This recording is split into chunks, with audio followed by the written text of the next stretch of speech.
Cyber নিরাপত্তা আইন বাতিল করা হবে জানিয়ে আইন উপদেষ্টা অধ্যাপক আসিফ নজরুল বলেন, নতুন আইনে হবে সাইবার সুরক্ষাকে ভিত্তি করে।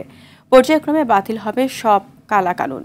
আর তথ্য উপদেষ্টা নাহিদ ইসলাম বলেন, এই আইন বাতিলের আগে পর্যন্ত এই আইনে যেন আর কোনো মামলা না হয় সেই ব্যবস্থা নিতে হবে। রাজধানীতে বিচার ও প্রশিক্ষণ ইনস্টিটিউটে সাইবার নিরাপত্তা আইন নিয়ে আলোচনা অনুষ্ঠানে তারা এসব কথা বলেন।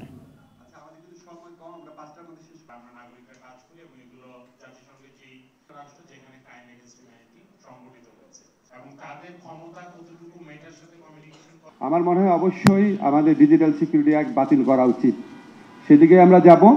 ঠিক এই মুহূর্তে পুরাটা বাতিল করব নাকি স্পিচ অফেন্স সব বাতিল করে দিব, সেটার ব্যাপারে আমি একটু, সাইমুম আছে, তারপর আমাদের মাহফুজুল হক সুপন আছে, তারা বিষয় বিশেষজ্ঞ, তারপর একদম আরও যদি কোনো বিষয় বিশেষজ্ঞ দেখে থেকে আমরা কথা বলে নিব। বাট আলটিমেট এটা বাতিল হবে। পরবর্তীকালে যখন নতুন আইন হবে, এটার বেসিক অ্যাপ্রোচ থাকবে সাইবার সুরক্ষা দেওয়া এবং নাগরিককে সুরক্ষা দেওয়া বিশেষ করে।